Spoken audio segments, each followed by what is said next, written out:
Welcome back, guys. I'm super excited about today's guest. He is a world-class SEO specialist. Everybody's known him for that. He owns NP Digital. They've done several $100 million in revenue. Please welcome Mr. Neil Patel. How you doing, Neil? I'm doing good. Exciting, man. We met one time on a panel with Dan Fleyshman. Dan is like the hub of everyone's network. He's like the most networked dude that a lot of people don't know about. Yeah, he's an amazing networker. Funny enough, I just saw him, I think a month ago or something at a e-commerce conference in downtown LA or somewhere around there. Yeah, and now he goes around the country with an RV and he interviews people for his podcast. It's a genius setup. I think, to be fair, I think Steve-O did it first. But the idea was you take an RV, instead of having some guy who's super busy come out to your studio, he would just pull up in your front lawn with the RV, and then you get in there and all the cameras are already set up, and you do the interview and then just leave. And he does it all over the country. It's pretty crazy idea. Money Mondays is what he calls it. Yeah, it's a smart idea. Same with what he did with his, I don't know if he calls it a ranch or a farm or whatever he calls it in Temecula, but tons of acreages, and he just does a lot of fun, cool stuff. Yeah, he's great. He's great. So I want to go over this because one of the most interesting things is you started off, obviously on your entrepreneurial journey, cleaning toilets at an amusement park. Obviously now huge $100 million. You mentioned before you did an irrevocable trust for your kids, and they're going to inherit 9 figures at some point. But in the beginning, you were cleaning toilets at an amusement park. Can you talk about that? Yeah, so I grew up in Southern California, Orange County, California, which is right next to Los Angeles. And my first job was cleaning toilets at a theme park called Knott's Berry Farm and sweeping up vomit and emptying out all the trash bags. Oh, you were at Knott's Berry Farm? That place has got the craziest roller coasters. It's not bad. Not as good as Six Flags, but it was good. Which Six Flags? The one in California? Yeah. Well, we have one in Dallas, in Arlington that's insane also. But there's a few rides at Knott's Berry Farm where I'm like, is this legal? This is crazy. This is like Brazilian carnival type shit. It was so crazy. It was a great experience. I worked there for a little bit more than 3 months, and it wasn't bad. Although I was getting paid less than minimum wage at the time because it was only 15.5. Wow. So by law, it was some loophole where they didn't even have to pay you minimum wage. But they would pay me extra 75 cents or 50 cents an hour. I forgot the exact amount. Extra per hour if I cleaned toilets. So I always took the toilets. Wow. And did you know at that point, did you have a fire to believe that you just wanted to make a lot of money? Was it something you knew then, or were you just trying to make as much money as you could as a kid?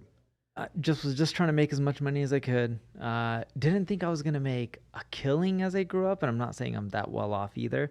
But by the time I was 16, I was doing around 10 grand a month in income, and then it quickly shot up within a few months. So still 16 at the time to 20 grand a month. And I was like, still going to high school. Income was decent. And I was generating more than my mom and dad, and I didn't want to go to college at that point. Well, I'm sure a lot of people want to know, at 16, what are you doing for 10 or 20 grand a month? Sure. So the way it started out was I also been book smart. My dad was pretty book smart. My mom's pretty book smart. My sister was one of the smartest girls academically in the whole state of California when she was in high school. And I started taking nighttime college classes while I was in high school. My first one was Speech 101. I gave a speech on how Google's algorithm worked. And someone in there was a sales rep at a power supply manufacturer, and their business was doing around 20 to 25 million a year in revenue. He's like, hey, my company's looking for someone like you who understands how to market on Google. Keep in mind, this is around 22, 23 years ago. So he's like, do you want a job? I want to introduce you to my boss's or the owner's son, who's in engineering, but also is going to try to figure out marketing for us. So I said, sure. So he did an introduction. I consulted for a few hours. You were paying me a few $100 an hour. It was a pretty good gig. And they're like, can we just hire you on a monthly basis for $5 grand? So did that for a few months, and the leads that was generating them online helped bring in over $20 million more in additional annual revenue. It doesn't mean that I was responsible for 20 plus million in revenue. I was just bringing the leads. Their sales reps still had to close them. And the owner of that company, his son owned an ad agency. So he's just like, hey, my dad's paying you $5 grand. I'm going to give you another $5 grand for another client. So then started working with Blue Cross, then Countrywide, which is now owned by Bank of America, and then eventually ING Direct, which was an online bank back then that was novel. So I was making $5 grand, then 10. And then really quickly, he got me 2 more clients, and then I was at 20 grand a month, and he was just charging whatever he wanted, and he was giving me the 5 grand a month per client, and I was stoked. Back then, so I think you could probably explain, it was a little bit simpler when it came to Google about the idea of backlinks. Can you explain how it used to work back then and maybe how it works now? Yeah, so back in the day, it was really simple. If you put keywords within your webpage for whatever you want to rank for, there's a good shot that you'll show up on Google. Then second, what you need to do is you need to get other people linking to you. A link on the internet for Google is like a vote. When there's a presidential election, which we'll have next year, the candidate with whoever gets the most votes is most likely to win. And I say most likely because in the United States, it's a state by state, right? Winner takes all. Electoral college, yeah. Correct. But generally speaking, in theory, the person who gets the most votes is usually the winner.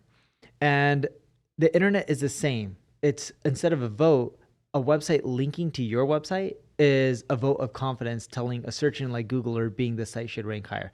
Now, there's different factors such as if Obama says vote for X, Y, and Z, that has more effect than me, Neil Patel, saying vote for X, Y, and Z because he's a politician, he has much more trust. And the same goes with your website. If New York Times links to you, that's much better than me linking to you.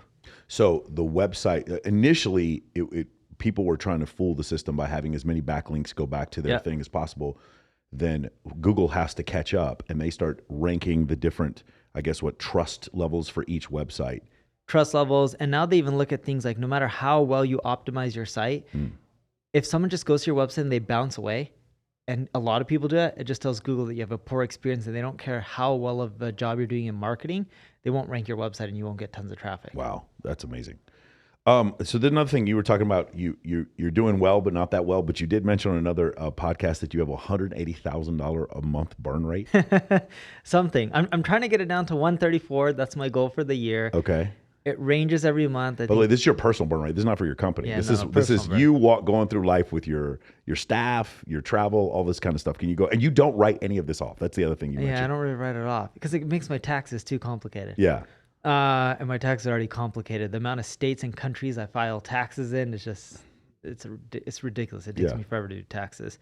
But yeah, so it varies per month. Right now we're in the summer months.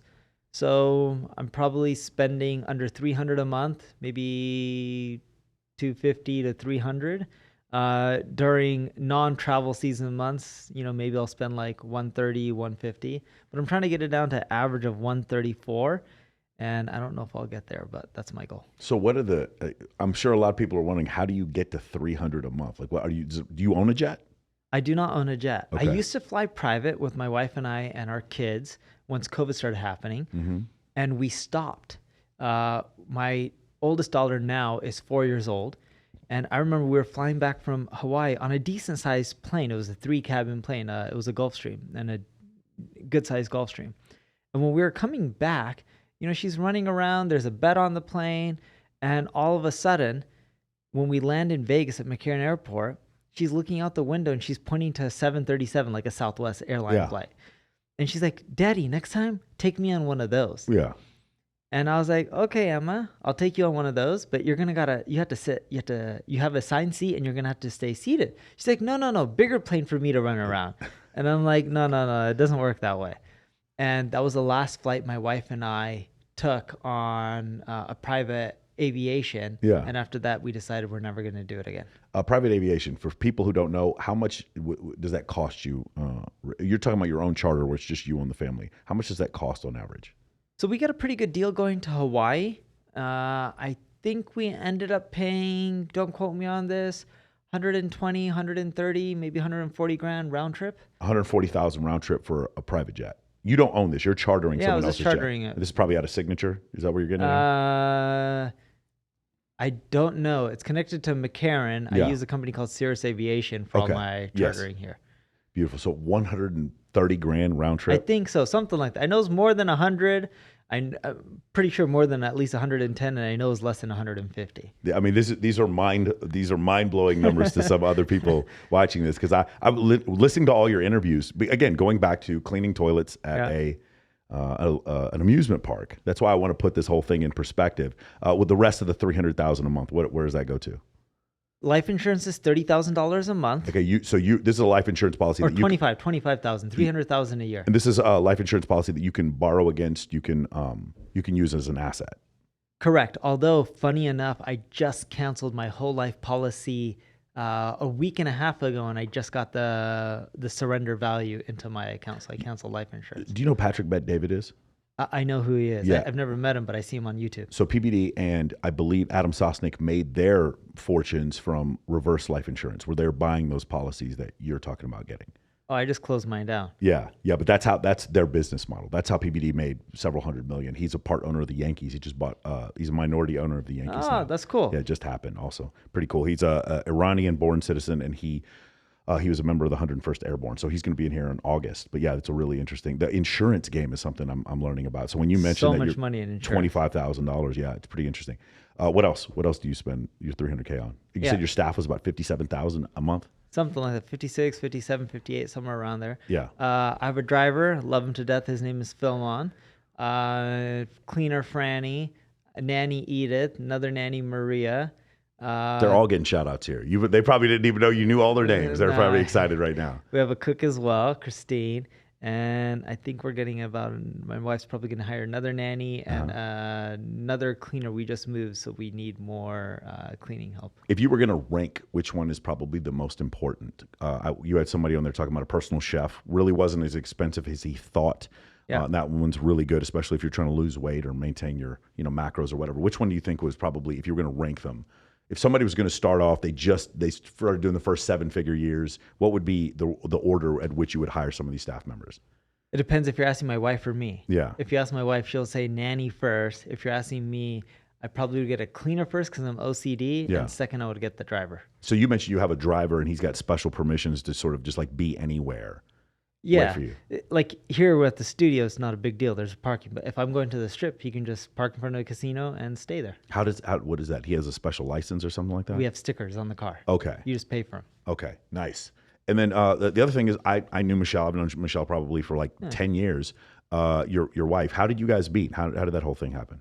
So got connected through a mutual friend. And I remember it was a big group of us. We were doing dinner and I ordered vegetarian sushi because I don't eat fish and she doesn't either. And she cheers to the vegetarian sushi. She's like, can I have some of your sushi?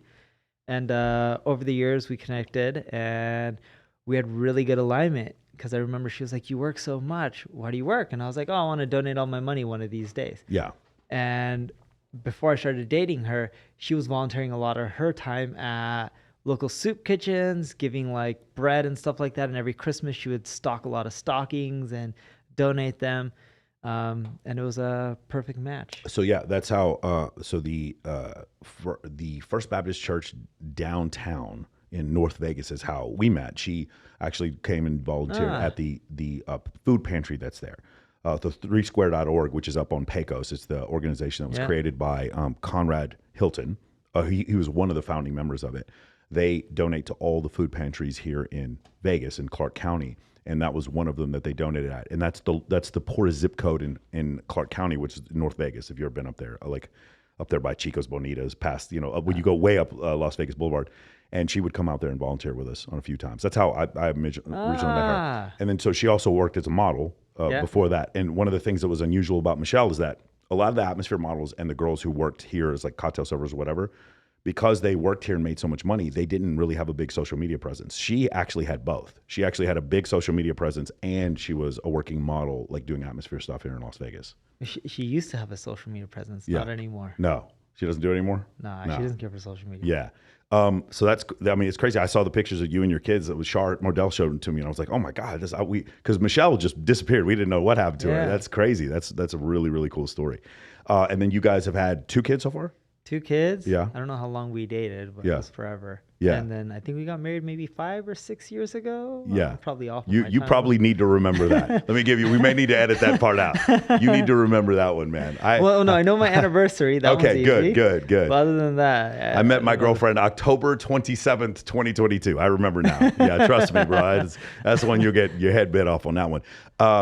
The other thing I thought was interesting is that you mentioned the thing about the irrevocable trust. So there's a great book out for those of you who have come into a decent amount of money, The Millionaire Next Door. I don't know if you've read that before. No. It talks about the most common car that millionaires drive is a Ford F-150. Most millionaires don't have a watch over $500. They don't have a suit over $300. It's a really interesting book. Now, those are 1994 numbers. That's when the book was written.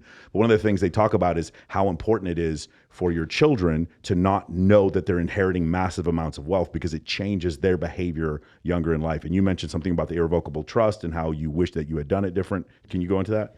Yeah, so I wish I never set up a trust for my children. And if I had to do it over again, I still would have set up a trust for my children. I would have put a lot less money into the trust. These are shares that you put into the trust. Correct. I put shares in there. And I created a dynasty trust. So it's not really for my children, it's for multiple generations. The dynasty trust that I have lasts 1,000 years. And the overall concept is there's a mandate that I push out every single year on my beliefs and what should happen if my wife and I are gone. Of course, we want the basic necessities for our kids taken care of until they're adults. But once they're adults, we don't really want to help them. If my kid needs a home and they're struggling on the street, no problem. I'll buy them a standard home in whatever city is reasonable. If they want to go buy a Ferrari or a Mercedes, they can go figure out that on their own. If they want to go to fly to Italy for a vacation, they can go and pay for it on their own. Yeah. If they want someone to just pay for the living so they can just go have fun with their friends, they can figure that out on their own. The only purpose of the trust is to help them if they really need help. And it's only for things that are a time of need, like I have cancer and I have no way to pay for the surgery. No problem. Trust will take care of that.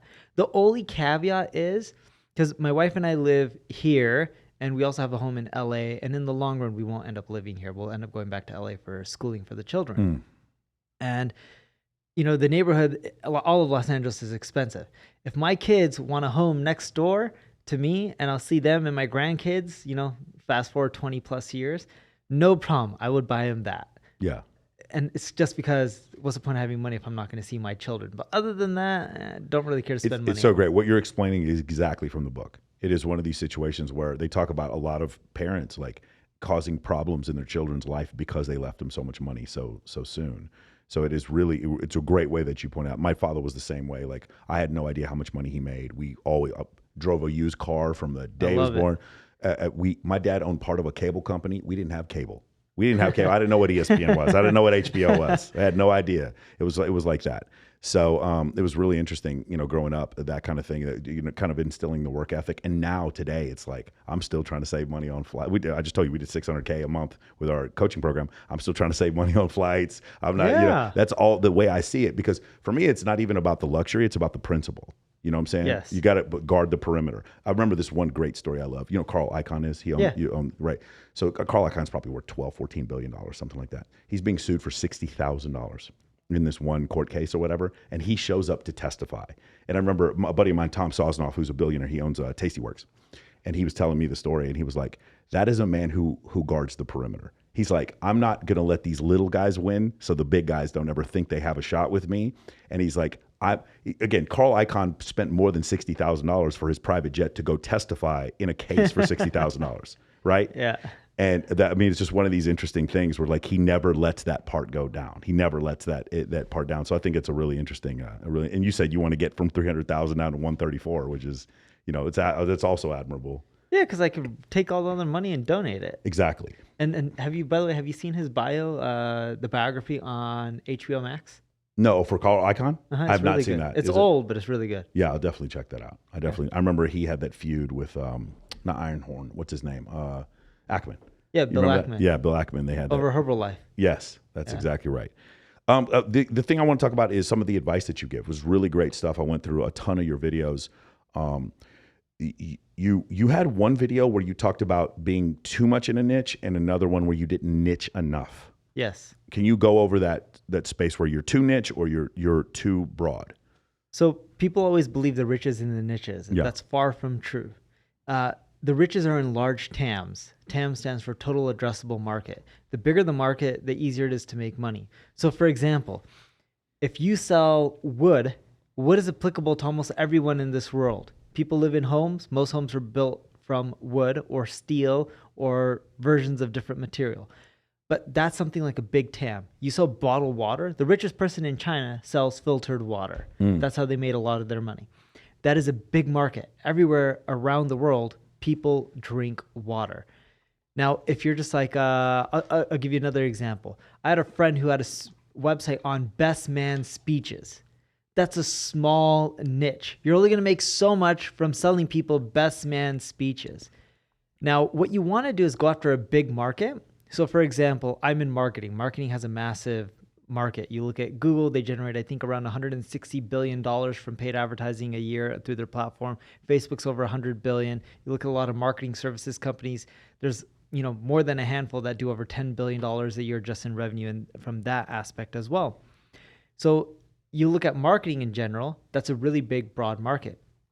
But when we started off doing marketing, our customer base was mainly B2B software corporations. It's a niche, but it's a big enough niche. And then from there, we got into e-commerce and we got into all the other industries as well.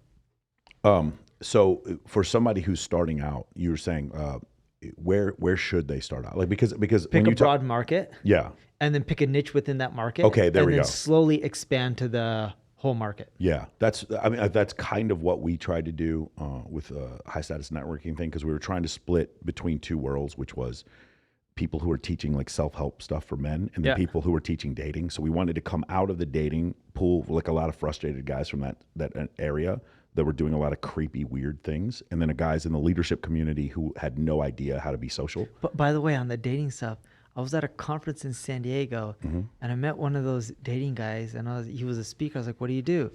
He's like, he pretty much helped. He's like, I help guys get laid. And this guy had some crazy hair and crazy clothing. And What was he shorter and spoke French? I don't know if he spoke French. Asian dude. Oh, okay. I know who it is. Yeah. I don't know his name, but I only met him for a little bit, and I was just like, good for you, whatever it takes. But I was like, this is just crazy. I don't know who's going to go through all this.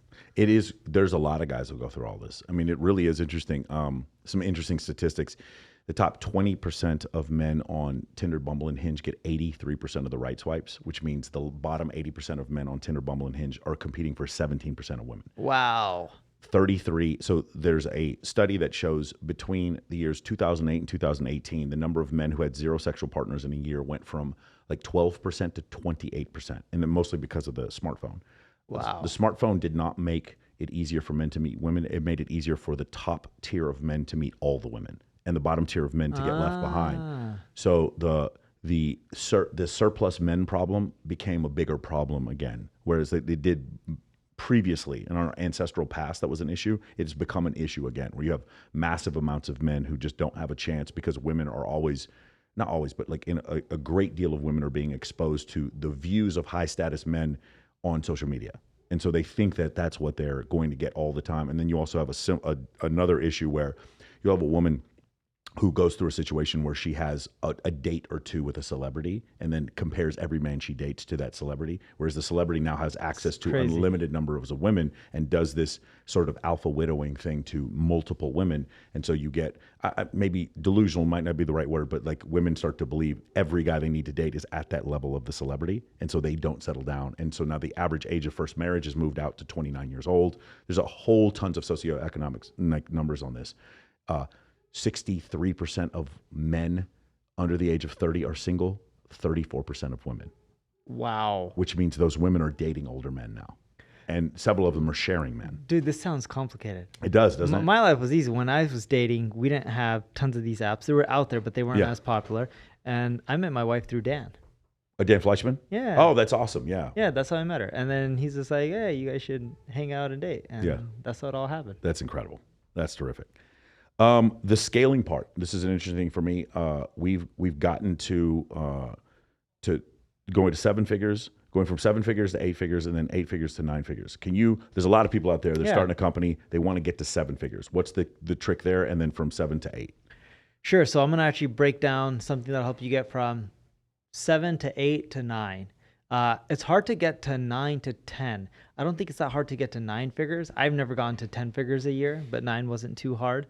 The saying goes, when you look at most businesses, the way they grow is through marketing and sales. Doesn't matter what industry, but it's typically marketing and sales.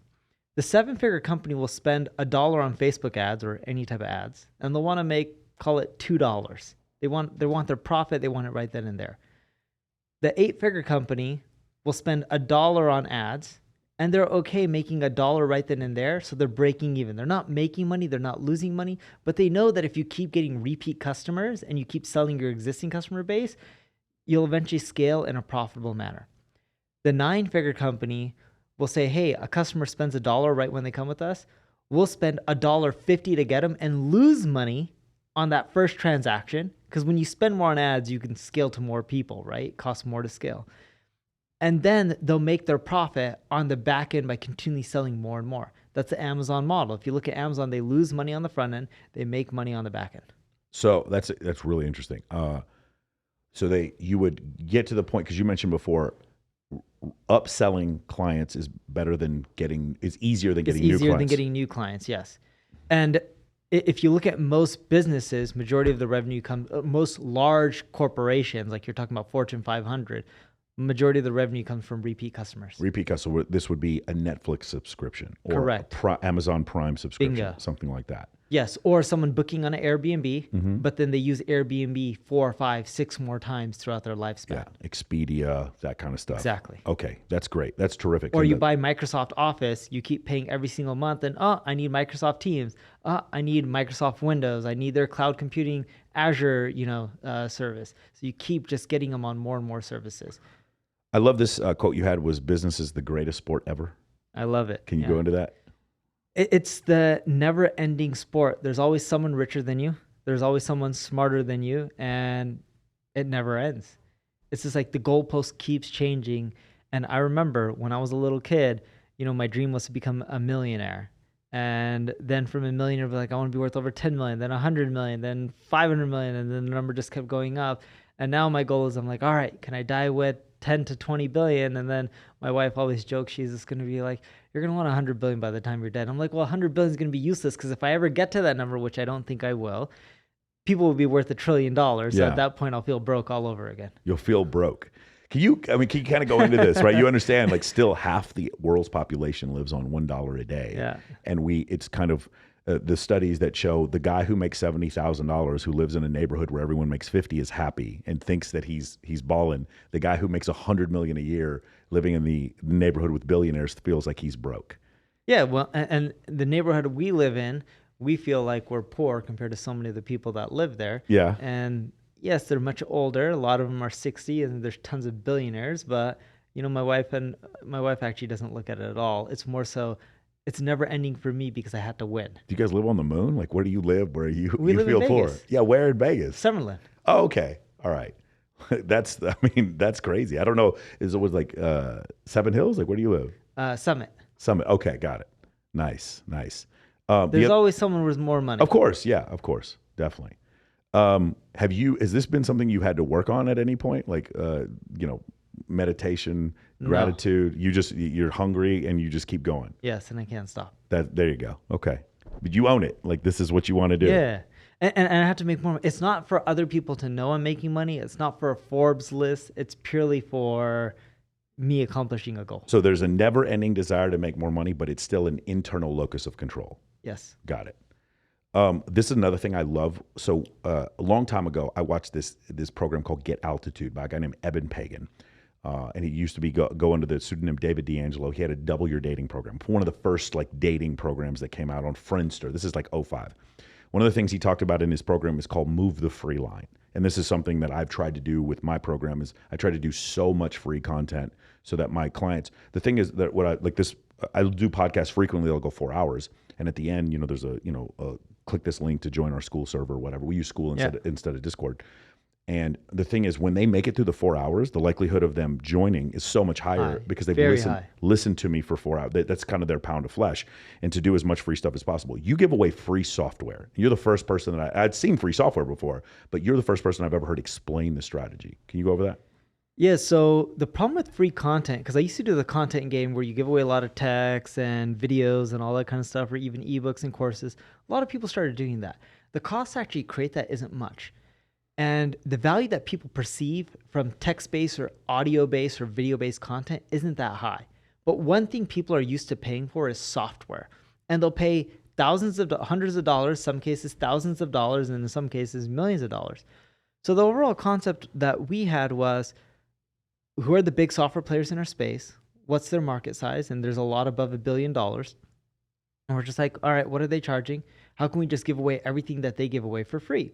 And the overall premise behind that is, it's not about creating something that's better in the software realm. That would be great to do. It's more so if you want people to become a lead or you want a bigger audience, a lot of people, they won't sign up for software because it's the best or the worst or the cheapest. They sign up because something's free and it has no barrier to entry. In essence, they can just click and get started. This is the difference between FaceApp and Photoshop. There you go. Have you seen FaceApp? It uses AI to just like make your face look more symmetrical, and it's one button and it takes 8 seconds. And Photoshop is this gamma correction, and there's hundreds and hundreds of LUTs and filters you have to go through. Yeah, and so when you just make something for free, you don't have to deal with corporate budget approvals or people saying, man, should I get this? Should I not? Hey, it's just free, use it. And that fills your funnel. And when I mean funnel, is just the amount of leads that you get on a monthly basis. And then from there, you just start calling and closing. And it starts building the trust because people are in your ecosystem and you're building trust and loyalty by just giving away stuff for free. Whether it's better than the competition or worse, it doesn't matter. You're giving away for free while other people are charging hundreds, if not thousands of dollars. For my own selfish reasons, I have this question here because this is something we're going over right now. We only have a high ticket offer right now. Six grand is the lowest thing we're doing. $6 grand per year? 6 grand for 6 months. And so we want to go down to something like make a lower ticket offer to get people in the ecosystem. We have a free offer, right? I have a free course that I give out on a school server, and we get pretty good conversions from that. Wait, and the 6 grand, I'm assuming you have a sales rep. Yeah, we have 8. My sales team is 8 people right now. Cool. Yeah. We also have like a double booking technique that's pretty unique that we're doing, where we'll have 2 guys booked for 1 closer. And if both of them show up, which actually doesn't happen that often, then one of them immediately boots over to another closer, and that's worked out really well for us as far as us getting more leads to calls. Cool. So my question to you is the idea of, is it better to go free, get them in the ecosystem, and then try to upsell them, or is it better to get them to pay $100 a month or $200 a month and get them in the ecosystem and try to upsell them? Which do you feel is more effective? For your business or any business? How about let's try both? So for your business, I would go free to then $99 product or something like that, and then get them into 6,000, and then I would get them into something that's like 20 or 40 or 50,000 a year. Yeah. And then if you're in B2B, I would go for free all the way to enterprise and just skip the middle. Wow. Okay. That's great. Yeah, ours is 6, 11, and 20. Those are the 3 price points. Yeah. I would figure out how to get a 50 or 49 grand offer in there. Yeah. Because there's enough people that'll pay for a 49 grand offer. There are. Yeah. I mean, the crazy thing is, I remember when we first started and we were doing $1,500, and I was like, man, that's a lot of money or whatever. And then I met Ryan Stewman and Dan Fleyshman. And I remember the first time Wes Watson shows me his Stripe account, he's doing 1.4 million a month. Now this month he's doing 3.5 million. Wes Watson is. What is he selling? A fitness program. See, he sells a fitness program, and he teaches other people how to start their own fitness companies.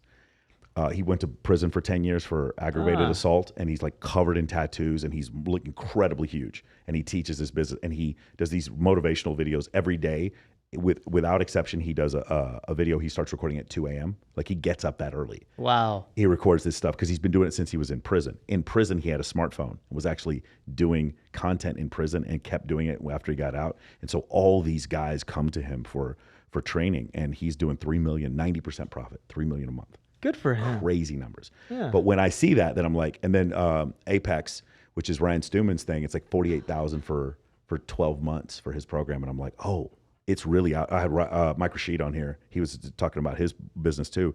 He's like, oh, the money really is out there. And the funny thing is, it's really interesting. It's kind of off subject. I debated a flat earther yesterday for 3 hours. Flat Earth? Flat earther, yeah. That video will get several 100,000 views.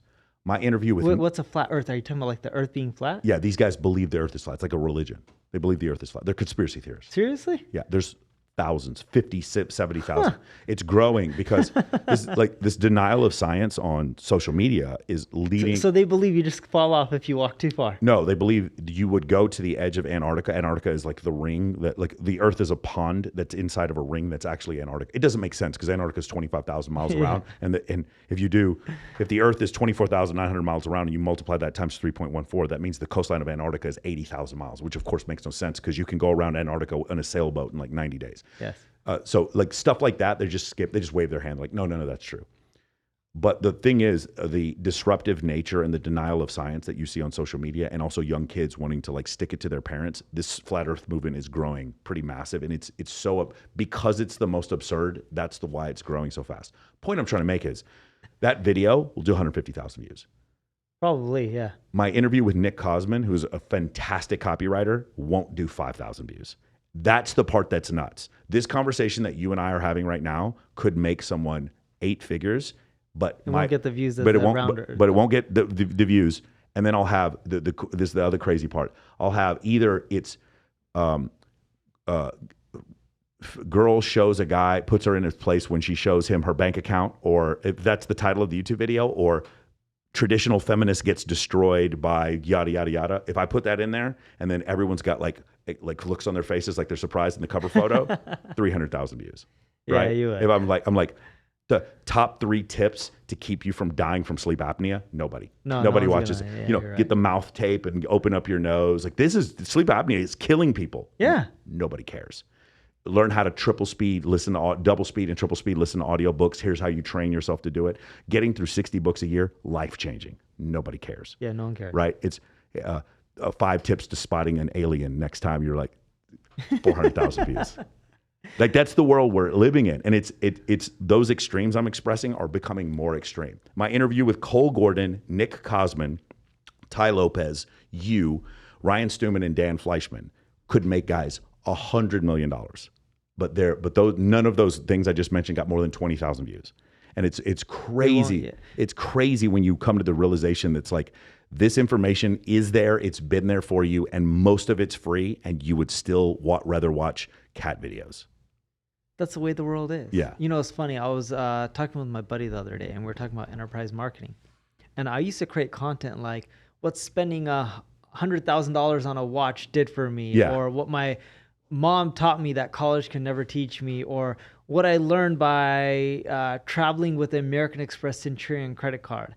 And I used to create a lot of these types of articles like 10 plus years ago, and they would go viral because people were like, oh, how's it, traveling with the American Express credit card that gets you into all the lounges or free upgrades or whatever, which is stupid and it's irrelevant. And it's actually a waste of money too. But on the flip side, when I write content, and I was explaining this to a buddy on how you should set up your blog when you have multiple products in multiple different languages and countries, it barely gets the views. But for us, that's the kind of stuff that drives the revenue. I sent that to my CTO immediately. I saw that video. Yeah. Immediately. I was like, bro, this is gold. And I was like, there's no views. Yeah, but that's all the stuff that actually drives our revenue. Because even though it doesn't have the views, the people who do watch are ideal customers. Exactly. Like the other day, there was a corporation. They're not public yet, but if they went public, they would probably be worth somewhere between $50 and $100 billion. That's a lot of money. And they were just like, oh yeah, we read one of your blog posts on doing marketing in multiple countries. We want to hire you for 3 countries right now. If you guys do well, we'll expand you out to 80 countries that we're in. Yeah. And I was like, cool, do a good job. That's a multi-million-dollar contract. Let's say a customer lasts 5 years. You're talking about a solid 8 figures in revenue for something that too many people don't want to listen to or read. Can you talk about this? Because it's a perfect segue to the next thing is, I love this one. Your job is to optimize revenue.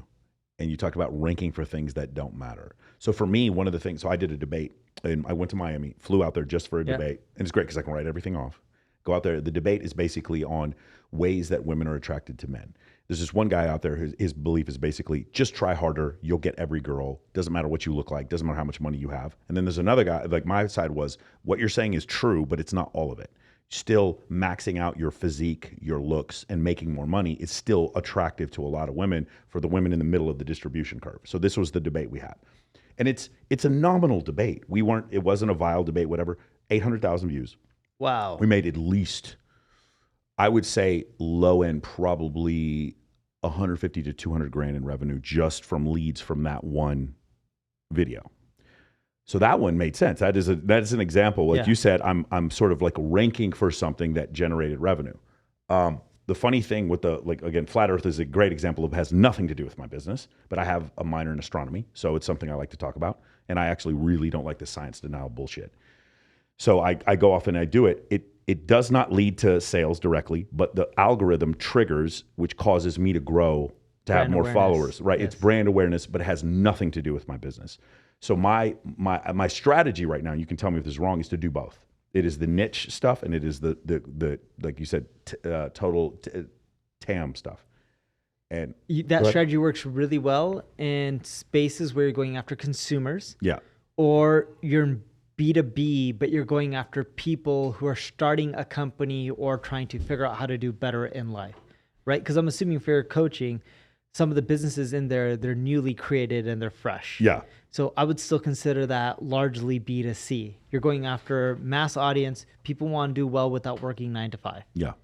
And creating broad content as well as specific content. The broad content will help you get followers. The specific content will help you convert those followers, build that relationship, and convert them into leads. And then your sales guys will close them. So this is exactly, it was a great point. I have a buddy of mine. He's an attorney. He's starting a podcast on like entertainment law. And I was like, it's cool to doing a podcast on entertainment law, but like, don't skip the Amber Heard's, Johnny Depp stuff either. Yes. Right. Well, it depends if he's going after enterprise. The moment you're going after enterprise, adding in the broad content is a waste of time. Can you go into what my audience doesn't know what that means? So going after enterprise means you're going after, call it the global 5,000, the largest companies in the world. You're going after massive multi-million-dollar contracts. When you're going after massive multi-million-dollar contracts with enterprise organizations, these are typically publicly traded companies. A lot of them have 100,000+ employees. It's not about pitching someone and convincing them that like, hey, you should hire me. The process to generating revenue from large corporations is very different. There's a lot of people involved. You got to convince a lot of heads in that corporation. Your data and stats and your pitch have to make sound on the ROI that you can provide. And then if they like you, they typically have to run an RFP process and also hear from multiple competitors. And then out of the ones they prefer, they send them to procurement, and procurement beats people down and tries to get the best price. And then the company picks which company they want to contract So with. when you're going after regular consumer, it's more of like a psychological thing. Bingo. When you're dealing with an enterprise, I mean, there's price. They're going to be comparing price. They're all going to try data. to niche everything down for you. Yes. And all they care about is data. It is a completely cold-hearted, psychopathic, just what value am I getting for this money? Whereas you're dealing with consumers, it's just like you can kind of sell them a dream. Yeah, like we have accounts where companies will pay us 8 figures a year. Mm-hmm.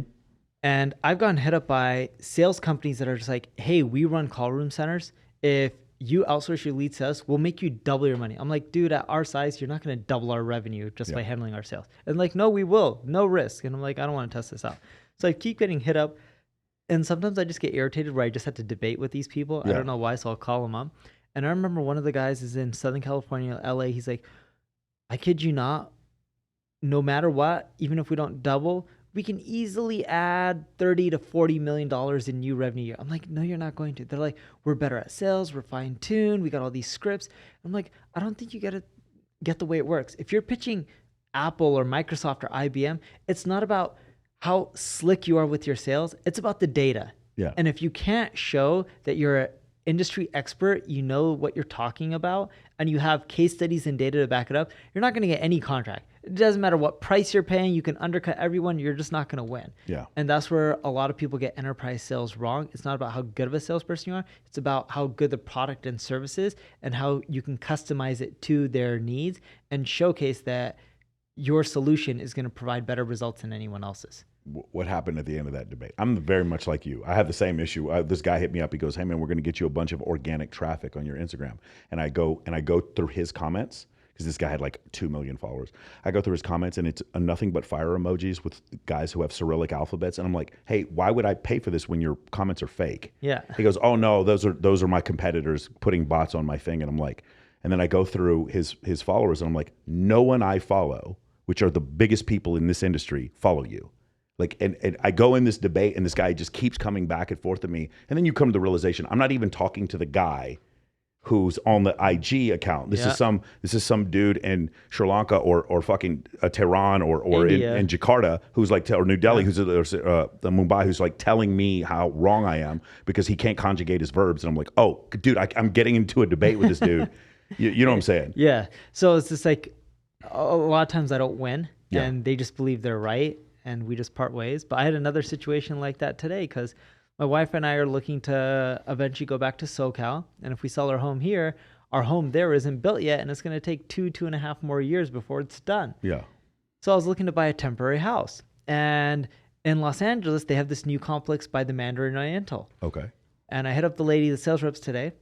And I was like, hey, I need a 3-bedroom. She's like, oh, yeah, we have 1 bedrooms, 2 bedrooms. I'm like, no, I just need a 3-bedroom. What's the pricing?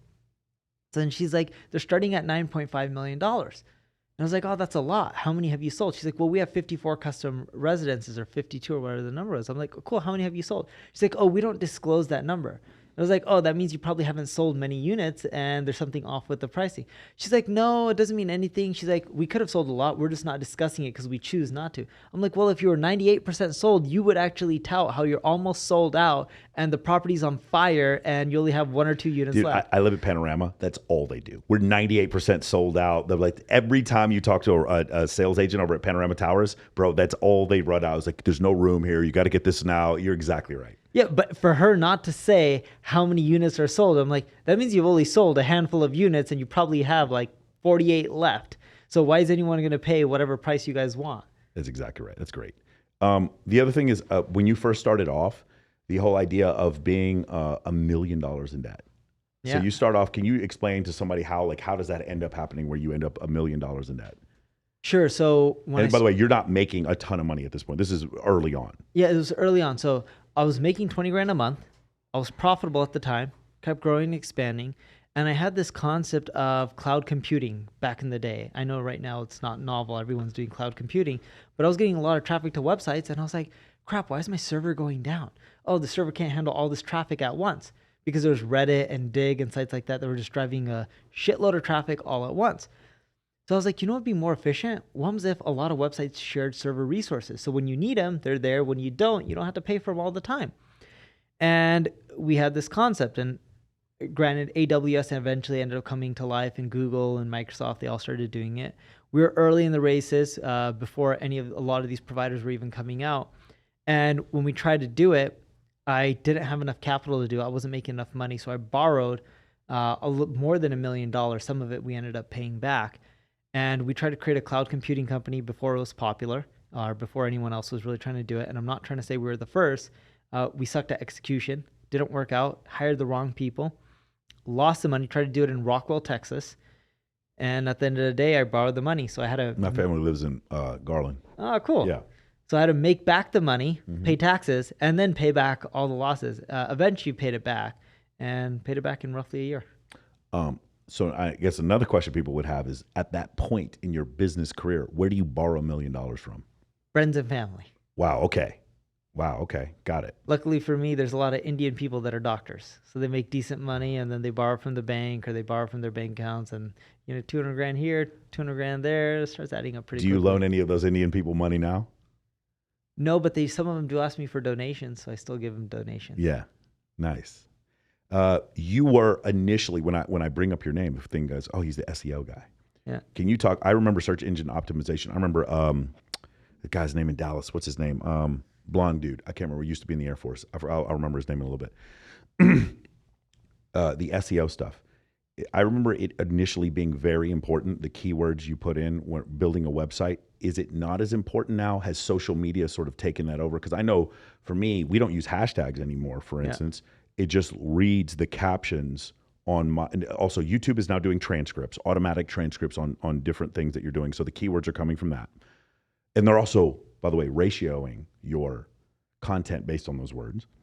And then additionally in Instagram and TikTok, they're looking at those. You don't have to put in hashtags anymore. It's doing it on its own. How has SEO changed from back then to now?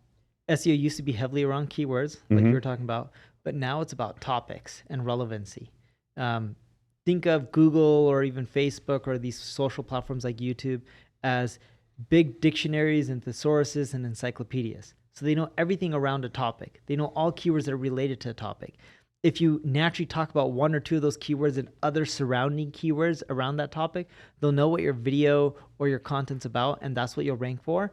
But what they're focusing now on, whether it's social or SEO, is the quality of the experience. Are people actually sticking around and watching the rest of your video? Are people reading the rest of your article and going through more pages on your website?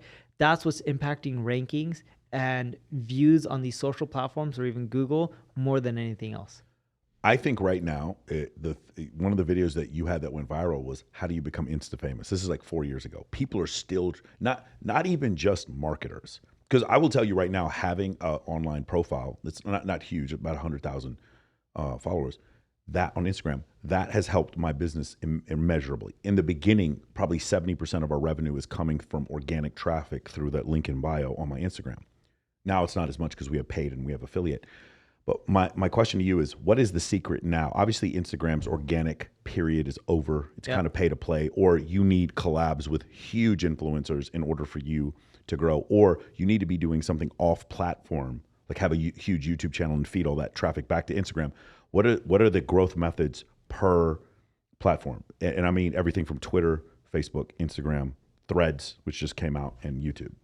So let's start with Threads. Threads is anything does well because they just want to gobble up market share, and they've announced that they have over 100 million users. At least that's what I read on TechCrunch. At one day, I have 6,000 followers, and I just opened an account and just out of nowhere I have 6,000. It's crazy. It's amazing. Yeah.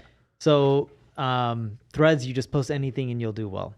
Twitter, it's about engagement right when your tweet comes out. The sooner it comes out, the more people that are engaging. And when I mean engagement, not just liking, because liking doesn't have that much value, but commenting, reposting, that's the kind of stuff that makes you go viral. LinkedIn's adjusting their algorithm. It used to be comments that cause more comments, create the most virality on LinkedIn, but they're also looking at region that you're based and some of the stuff that you're producing. If they want more of that content, you're going to do better. They've been shifting their algorithm away from people who are just creating quote unquote clickbait or buzzworthy topics.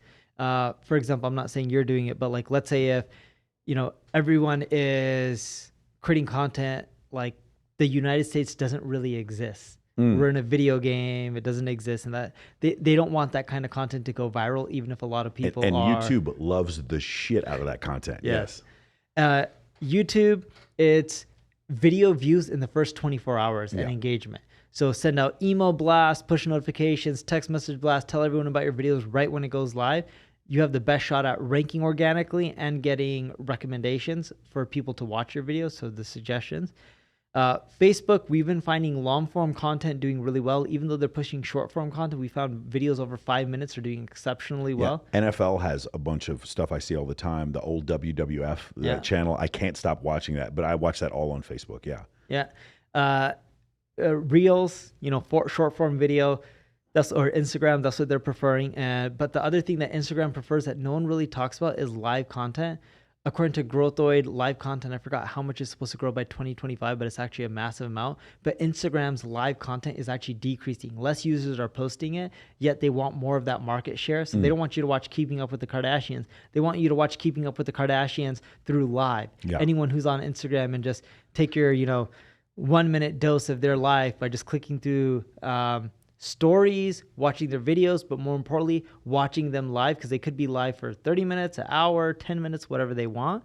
And if you go live and the content's good and you do collaborations, like you go live with other people who have Instagram profiles, you'll get their audience plus yours. So then when you post your normal content, kind of like the strategy you're doing, it starts getting more love. Yeah. And we mentioned LinkedIn comments. What else is there? TikTok is also comments. But the comments on TikTok, even if your video is a week old, as long as it gets engaging comments, it can go viral a week later. So TikTok doesn't, it's not where it has to be in the first 24 hours or anything like that. The other one I found is YouTube Live. That has seriously, because I do this is a pre-recorded thing I do for my podcast. And then when I started doing lives on like Thursday nights, or I do lives every other Monday about 4 p.m., I mean, they are orders of magnitude more popular. They do really well, and they've been driving traffic. We also, we use links to try to see like what the conversions are to get us into our school server. It's way better doing these live. So it feels to me, and this is my guess, is because Rumble came out. Rumble is a live streaming platform that allows more politically conservative people to express their viewpoints without being deplatformed. And people who have been canceled on every other platform still have a place on Rumble. We're talking flat earthers, something deniers. I'm not going to say the word on here. But they're trying to get away from all the political content. They don't mind it. Yeah. But it was funny. I met some of the Rumble guys, and they're just like, yes, we're fine with all this content that we're getting, but we also want the normal content. Yeah. And they're struggling to get that. They're going to have a hard time because of the way they open. I'm telling you guys, I'm not even going to say the words because we'll be demonetized. If you see the comments on Rumble videos, it's horrible and it's constant. Yes. Because no one gets. The thing is, it's not just that that's the only kind of content they make. It's that the people who want to say those things get to say them there with impunity. And it's crazy, the kind of stuff. So what I've seen a lot of people do is they'll do a 3-hour live stream. First hour, they'll be on multiple platforms. Second hour, they'll just be on their 2 YouTube platforms. Third hour, everybody goes to Rumble. So they'll grow their Rumble account because they know they'll never lose it. And then on that third hour, they start saying crazy, just straight out of pocket, crazy shit for an hour. And the views go nuts. And then they'll use some of those things as clips. Then they'll bleep out the bad words, and then they'll put those clips on YouTube, and that will go viral, and it'll all feed back into this ecosystem that they have. But I think the reason why live is doing so well is because I've seen Rumble accounts with just massive followings. Yes. And so I think what I've seen before is there were certain keywords or topics that were getting ratioed on YouTube, and they're not getting ratioed anymore. And these mostly have to do with politics and, medicine. Those things that you weren't allowed to talk about on YouTube. Now we're going back, and those things are now big again on YouTube. They've sort of lifted the veil on this. You don't get ratioed for it anymore. I think Rumble has a lot to do with that. I think so too, because it's all about market share. These platforms want to make sure that other platforms aren't more popular than them. Yeah. And they get all the attention. Yeah. Yeah. The same thing. I think Reels happened because TikTok was a threat to Instagram. So they started. So again, there was no organic growth. No, it was. Yeah. Reels wasn't created because they wanted to create Reels. They wanted to create it because, TikTok's taking away their market share. Yeah. Threads was a perfect opportunity for them to take away market share from Twitter. Yeah. Yeah, it's really interesting. So let's talk about this: systems, processes, and people. I love this idea. A lot of people they think you're just going to keep growing by getting better software. You also mentioned this about people spending 8 figures a year on software that they're not using properly. Can you go into this content? Systems is a great one. That's been really helpful for me. Going from the fact where I'm doing all the editing initially, right? Yep. I'm cutting out all the cuss words and I'm making all the reels, and now I have a guy in Nepal who does it, right? So can you go over the systems, processes, and people and how important that is as far as your scaling is concerned? It's very important. If you look at most big organizations, whether it's Microsoft or Tesla or Facebook, they weren't built by one person. They were built by teams. And you need systems and processes to really scale. And to do that, you need amazing people. AI is not at the point where it can just do everything for you. And what most people forget is if you look at Elon Musk, SpaceX does really well. The person he has running SpaceX, I think her name is Gwyneth or something like that. Yeah. Her background is in the same space that Elon is trying to penetrate with SpaceX, and she's the right person, right? And she's been doing really well based on all the contracts and revenue that they've been generating. If you look at Tesla, even when Elon was marketing Tesla, he took someone who was marketing for Apple that did the Apple stores, and they ended up creating Tesla stores so that way people could understand electric cars and how they work. It does feel the same because when you go into an Apple store, you're going to buy something. Like when I go in there, I already know I'm going to buy something, and there's not a ton of choices for me, which makes it easier. When people go into Tesla stores, they don't have salespeople. They're just like, you're going in there. Which color wheels do you want? Yes, and that's the part that most people forget about. If you want to scale, the best way to do so is hire people who worked at your competitors. They got multiple raises. Ideally, they worked at more than one competitor, so 2+, and they got multiple raises and promotions, job title promotions, that's what I mean really by raises, at those organizations. Because that means when you hire someone, they're just like, I did all this stuff. That doesn't mean shit, people lie. But the moment they continually got promoted at your competition, there's a good chance a company found them valuable. And if they worked at 2 of your competitors and they continually got promoted at both of them, that means 2 organizations in your space found them valuable. And if they did the exact job based on their title, what you need help with, the chances are they'll be able to solve your problem, scale it out, create the systems and processes because they've already done it before multiple times. You talked about hiring A players. Yeah. And so this would be one of the things, the pieces of which you looked at, which was multiple promotions. You also mentioned people with relationships. Yes. You would bring into your company. Can you go into that? Yeah. So whether you deal with B2B or B2C, it doesn't matter what industry, people can make things happen. So for example, if you're selling products that you want in Walmart, if you know someone who's really well connected into the commerce or world, and they know people at Walmart and Target and all these places, your sales can go up faster versus hiring someone to be like, hey, figure out how to get us into Walmart. So if you hire people who are well connected, they can bring revenue. In my world, I'm in B2B. So I hire people who are not just good at their job, but have connections with other large corporations and C-level executives, because it's much easier for me to then get contracts. Yeah, definitely. The relationship one is a really big one. Yes. One of the things I did is for instance, to train our sales team, my partners were like, who we really like is Cole Gordon. So what I did was I hit up Cole. I was like, do you want to come on the podcast? He came on, and then we built a relationship that way. Yeah. Right. Same thing with Dan Fleyshman. Nick Cosman was like, man, we love Nick Cosman. He's our favorite copywriter. I was like, cool, let me get Nick Cosman on the podcast. And I started doing that. When my CTO and my CMO, whenever they tell me they're a fan of someone, I don't care how big their following is, I immediately reach out to them. And I'm like, come on the podcast. And then I try to build a relationship. I try to do, for you, I did about 10 hours of research. I do more research than anybody else does on somebody. And then afterwards, I'll sit there and try to build a relationship so that we can, find out how well their thing does. And that's exactly what you're talking about, the relationships part. Like, they give me a dream sheet of who they want to meet. And I'm like, all right, man, I'm going to get Hermosi on here somehow for you, bro. I don't know what I got to do, but I'm going to fucking figure it out for you so we can He's get you. local, you know that. Yeah, right? no, I do know. I don't know. I've messaged him a bunch of times, but apparently I'm not big enough. So hopefully someday I get him. You want a text intro? Huh? Ask me after this. I'll send a text intro to both of you. Okay, I appreciate that. That'd be great. Thank you, man. I appreciate that. He's a good guy. Yeah, he is. He seems awesome, man. And we have a lot in common. So that's awesome. The other thing I love is this concept of a work-life balance. Yeah. I don't really have one. All I do is work. I love work. I love traveling for work. Also, when I host beauty pageants, that's also my work. We create content at those things. When I go out, it's work. When I'm on stage at a nightclub, I'm filming content. That's work. I never turn it off. You talked about this point of initially not having a work-life balance. Yeah, so I used to not have a work-life balance. I used to work during Christmas even. And then when we had kids, my wife's like, you can still work during Christmas, but at least spend a few hours with the kids, take pictures, watch them open presents. And I started to appreciate the little joys in life. And like, for example, yesterday my wife bought bikes, one for our son who's 2 and one for our daughter who's 4. And she was missing a part, so I went to Home Depot, got it. That way, my son's seat could work. And my daughter never rode a bike before. And there's still training wheels on them.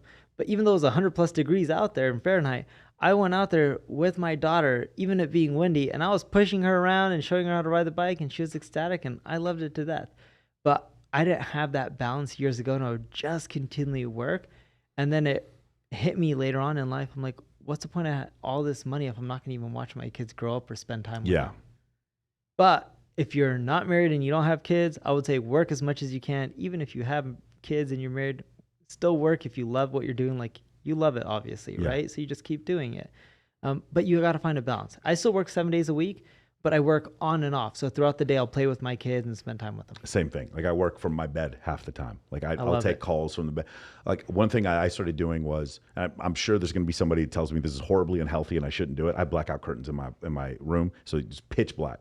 I'll grab my phone, and I do not leave my bed to even go to the bathroom until every single red icon on my phone is gone, on the email, DMs, whatever. I will not even get out of bed until everything is done. Then I get out of bed, then I do my 1 o'clock call, then I do my 4 o'clock call, then I do my 8 o'clock call, then I go to the gym at like 11 p.m. and then I go to bed at like 4 a.m. Like, that's the way I do it. And it's the same kind of thing. Like, I never turn the idea of like going home and not working is depressing to me.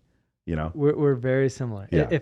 If I need to work all the time, it makes me happy. But if I go to sleep and I know I have a ton of unanswered emails, I can't sleep. I gotta answer them or at least check them. Exact same. I have the same problem. I'll wake up in the middle of the night and then check emails. This is a disaster. And my girlfriend's like, "What are you doing?"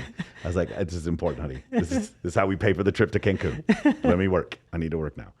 The other thing I love was the idea of a team should not be bigger than one large pizza. Do you remember this? Yes. Can you go over that concept? Yeah, so Amazon, the one that invented, when they're doing projects, they try to keep the team size to either 1 pizza or 2 pizzas. I don't know how many pizzas, but it's one or the other. And in essence, if you have too many people on a project, and a lot of organizations like Facebook leverage the same concepts, what you'll find is you're going to get very little done. Yeah. Like when they release Threads, they probably did not have 1,000 people working on it. When you have too many people working on stuff, it just slows everything down. Yeah, I've definitely seen that before. That's definitely an issue, especially with our sales team. That's one of the issues. An omni-channel approach also. That's another thing. You want somebody to at least have some content on every platform, or should they concentrate on a few first and then like spread out to all of them? Because I'll be honest with you, we do not post every day on LinkedIn. Sometimes I post whenever I have something cool like this. I'll post on LinkedIn. How does that work? So according to, I think the company is called Demand Sage. According to them, the average person is on 6.6 social platforms. And if you leverage more than one platform, you have a higher chance that your ideal audience is going to see you. Because just because you're on Facebook or Instagram or Twitter and you have, whether it's 100,000 followers or 1,000 followers or even 1 million followers, the majority of your followers are not going to see your content. So you need to be on multiple platforms to increase the probability that people who are your ideal customers see your content, which is then going to increase the chances that you close revenue. Beautiful. Content versus advertising. This, I guess, would probably go into the idea of like building a brand. Yep. And being able to get traffic through your funnel. Yep. Organically versus paying for advertising. Can you go over that whole concept? Sure. So there's also a whole discussion on should you buy traffic or should you create organic content and get followers naturally? Because they say if you get followers naturally, they're going to be more loyal and better. And the way I look at it is you can build up an audience through a few ways. One is you can just create content like we're doing here, podcasting or posting on Facebook or Instagram or TikTok or whatever it may be, or you can also run ads. And then there's other variations of it like affiliate marketing, which is kind of in between.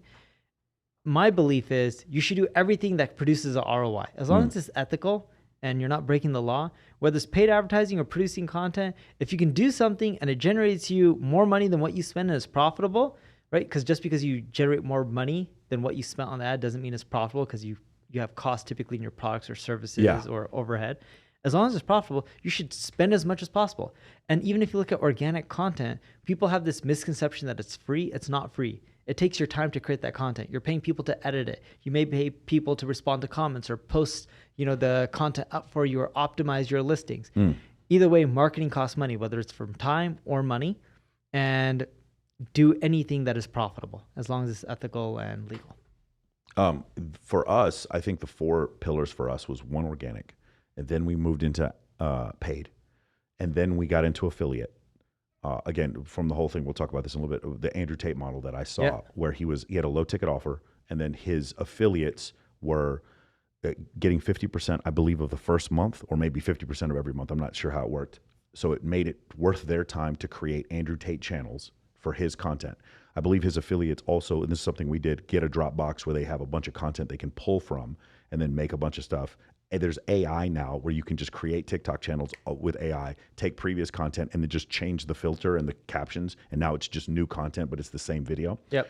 And so that thing has changed. And then the fourth one, and I would consider this the 4th pillar, is me going on other people's podcasts. Because it's not exactly organic and it's not my content that I'm creating and it's not paid and it's not affiliate, but it's kind of a mix of those different things. And it's not your audience. Yes. Someone else's audience. There may be some overlap, but those are great pillars. I was talking to Wes Watson. He said Bradley and Andy Frisella are probably the 2 audiences that he goes on that convert the most to traffic.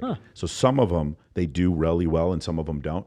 The thing that I've been doing, there were 2 big influencers that I know. One of them was small and one of them was big. And the small guy said, "Hey, can I come on your show?" And the big one said, "No, you don't really have enough followers to come on my show." And then now the small one is 10 times bigger than the previous big one. And it's the opposite now. He's like, "Hey, can I come on your show?" And he's like, "Hey, dude, I remember when I tried to come on your show and you didn't want me on there because of XYZ. I have made it a rule. I have been on at least 50 podcasts that don't have any subscribers. Anyone asks me to go on anything, I will make time in the day because of that story. I know one of these guys is going to blow me out. One of these guys is going to be the next Joe Rogan. And one of his first interviews is going to be me. And he's going to start off with like no subs. So that's another rule that I have. It's like I'll go on anybody's stuff. I'm the same way. Anyone hits me up saying, "Can I be on your podcast?" or "Can you be on my podcast?" I always say yes. I've seen some of yours with 400,000 views, and I saw one that had 12 views. Yeah, exactly the same thing. The other thing I loved was the problems that you have sometimes with affiliates, where they're just trying to make more money, whereas the client is trying to build a relationship. Can you talk about that whole issue? with affiliate, they're compensated based on them driving your revenue. Yeah. They don't care about anything other than getting paid, and they just want to drive your revenue in whatever manner. Sometimes it's in a good way. Sometimes it's in a bad way that can hurt your reputation. And typically the second one where it hurts your reputation, it doesn't actually happen that often, but affiliate marketers just have a bad rap. But it works extremely well to drive revenue. But the key is, even as an affiliate, if you build a relationship with your audience, you can promote multiple people, multiple products, multiple companies, and you'll do better than if you're just trying to do the churn and burn model. Who are your influences coming up in this whole scene? In the marketing scene, I don't have too many. Outside of the marketing scene, were there books that changed your point of view? Not really books. I read a lot of articles. I do read quite a bit of books as well. But like, I follow Ray Dalio religiously. Okay. I follow Elon Musk, whether people hate him or like him religiously. And there's quite a few other people that I follow. Like if you look at private equity world, I follow Apollo, I follow Carlyle and see what they're doing. But yeah, I just look for other people in business and try to learn from all the stuff that they've been doing over the years. What are some big mistakes that you think that marketers are making? Like you were going to say the first main things that they're doing wrong. Everyone optimizes for views or followers. Okay. Or visits, whatever you want to call it. They just want the attention instead of focusing on revenue.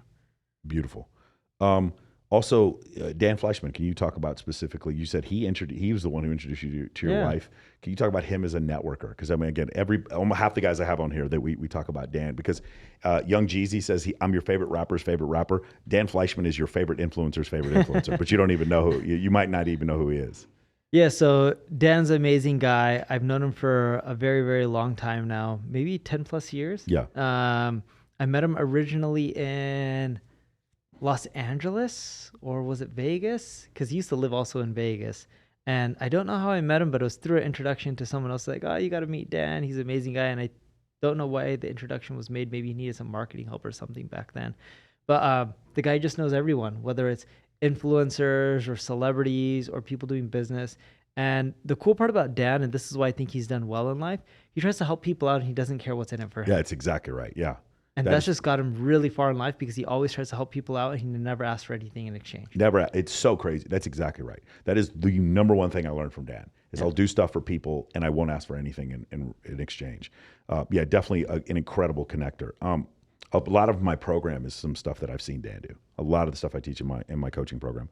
The other one is I'm curious, where do you see, because I mean, it's a question everybody has, where do you see, what are the things artificial intelligence is going to be able to replace, and what do you think are the things artificial intelligence will never be able to replace?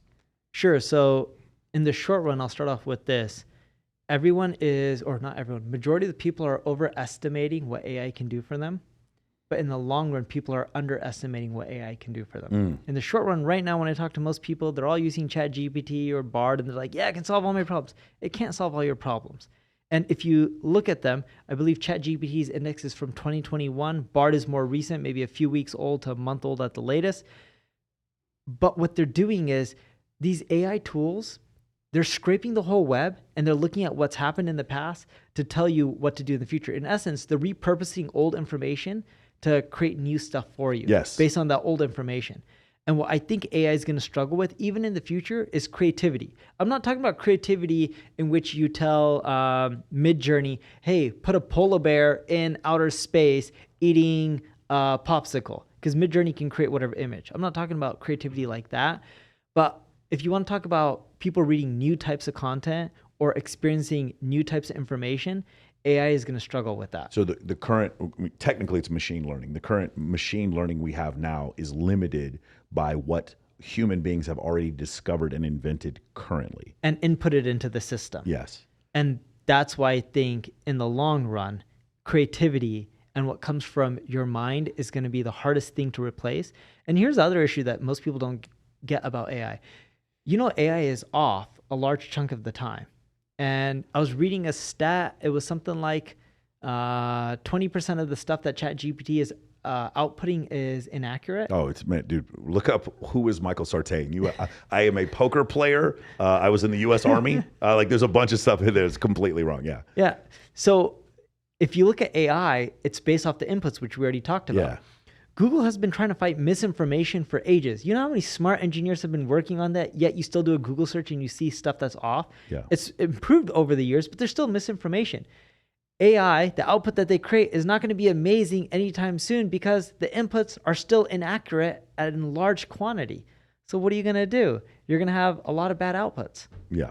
It's definitely something I've seen. It's like people are trying to use AI to create legal documents, and then they just trust it. They're like, oh, it's good to go. I'm like, a lot of it's going to be off. It feels like of 100% of the content, AI is fantastic at this like 15%, like sort of good at this 30%, and this other 70%. It's like, it's just not prepared to make this level of content. Like you said, legal documents would be a great example. Yeah, it's great at basic stuff like, what are great outdoor activities to do in Las Vegas, Nevada? It's like, oh, cool. There's already 1,000 articles and that doesn't really change. You know, you have Red Rock, you have those colored stones out there, you have Grand Canyon, which isn't too far away, but they have basic stuff that enough people have talked about where they can just repurpose that. And there's not too many opinions in that stuff. And they can use star ratings and all that kind of stuff. Just like if you ask, what's the best pizza restaurant in New York City? Well, if someone popped up a pizza restaurant today, it's not going to be the best one because it hasn't been around for 10 years and it doesn't have 5,000 Yelp reviews at 4.5 stars. So typically the restaurants that have been around for 10 plus years, they're already around or online, and it can just scrape that data and create an article for you based on popularity and listings. I want to bring up somebody who sort of conquered the algorithm over the last couple of years. He was doing 20 million a month in revenue and did it almost the whole thing organically using affiliates, which is Andrew Tate. And I'm curious, as a case study, what do you see from what he's done with his growth? And then what are some of the things people can learn from that? So whether you like or hate Andrew Tate, he did affiliate marketing really well. And what he did is he powered the community. One, he gave them a really good incentive. So affiliate marketers have a lot of options to choose from on what offers to market. He paid them really well. If you can make the incentive really amazing on the other end, you're going to get them to promote you over anyone else. And these affiliate marketers are great marketers because in most cases, they're only going to market something they know they can get paid out on, because if they don't, they wasted their time and money without generating any revenue. The second thing that he did was he gave them a lot of content. And he kept giving them more content. So when most people run affiliate marketing campaigns, back in the day, they would give you no content. Now they give you content, but they don't keep updating the content. And what you'll find is affiliate marketers will use whatever you give them, but it gets stale. So unless you keep giving them new stuff on a weekly basis, I'm not talking about monthly or quarterly, literally on a weekly basis, they're not going to do as well. And he also did that extremely well. Yeah, I give my affiliates, like I said, a Dropbox, and it's daily updated. Yes. Like, and the private calls, some of them are put in there too, and they'll take case studies out of those.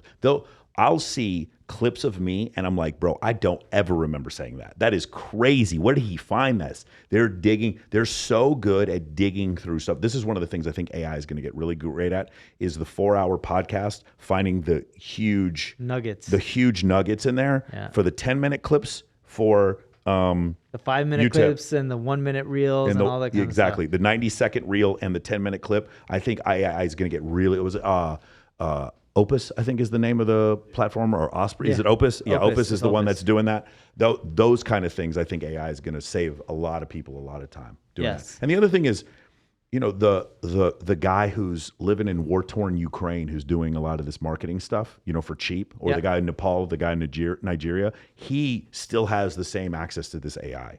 And this competitive disadvantage that he had, he's going to be able to overcome that. I think that's going to be something we're going to see a big change into. Totally agree with you.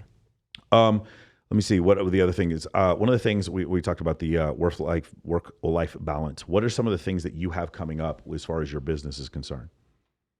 Not much. We continually expand into more countries. We're in 16 right now. We'll add 4 more this year, and then we'll stop, and we'll get them up and running. By the end of next year, the goal is to be in 35 countries.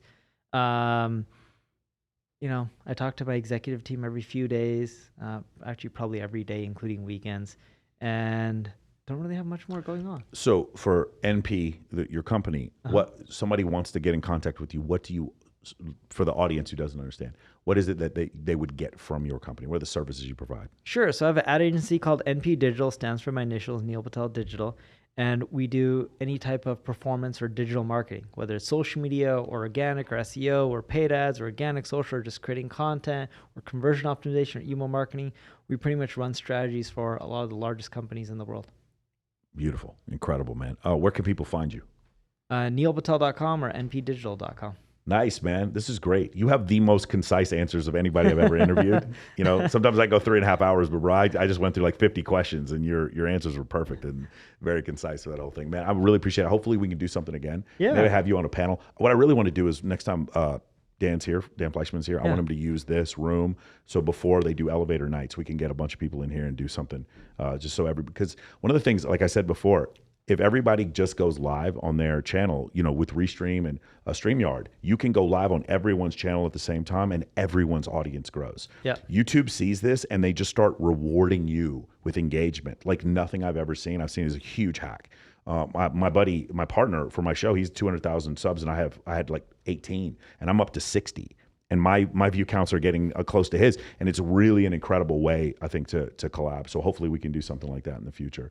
I'd love to do this one with you. And also the other thing is, as a marketer, for you to have a big engagement on Instagram and YouTube, it's one of the first things I look at is when a guy hits me up and he's got 10 million followers on Instagram, and then I go look at his interviews on YouTube and it's like 2 views, and then you just kind of realize, oh, you just bought it. Okay, that's interesting. And by the way, I don't judge people for doing that. Yeah, it's up to them. And if it works for them, good for them. Yeah. But you can usually tell by the engagement, by the comments. Yeah. They'll either be very little to no comments, or the comments will be fake where they just do tons of smiley faces or emojis. The fire emoji. Yeah, there's no meaningful, text in the comments. I love it. I love it. Well, thank you so much, Neil. Oh, one other thing I did want to ask you about. There's something we do that's kind of unique. I have a guy who actually removes followers from my Instagram. He goes through, yes. So anyone from Brazil, India, and I go on there and I'm like, hey, if you're from India and you actually follow me, please follow me again. But my guy goes, anyone with the Cyrillic alphabet, Arabic alphabet, or anybody from Jakarta, they remove all of them because that's where all the click farms are. And since I've done that, my engagement has gone up. Oh, wow. So, but you can only do like 3,000 a month. So this is not going to work for if you have 10 million followers. But if you're under 100K, this actually helps. And I've noticed my follower count going up. So I'll gain 6 and I'll lose 3. 3,000 like a week or a month or whatever. And then I've also known my engagement per view, per post goes up because of this. Because every time I post, like to say 2% of my followers get to see, and I'm wasting those impressions on people who belong to click farms. That's something that's awesome. I should use that service. Yeah, it's beautiful. Yeah. Beautiful. Awesome, man. Thank you so much, Neil, for coming out here. I really appreciate it. Guys, thank you guys so much for checking out the show. It's been terrific. I'm trying to figure out something pretty cool for my 100th episode that's coming up. But I really do appreciate all the subscriptions. 250,000 on Spotify and Apple Podcast. We just hit 39 million views on TikTok. And then we're doing 3 million impressions a month on Instagram. And I was, real talk, 18 months ago, I was nobody. So I really appreciate all the engagement. Thank you so much, guys. And I'll see you all next week.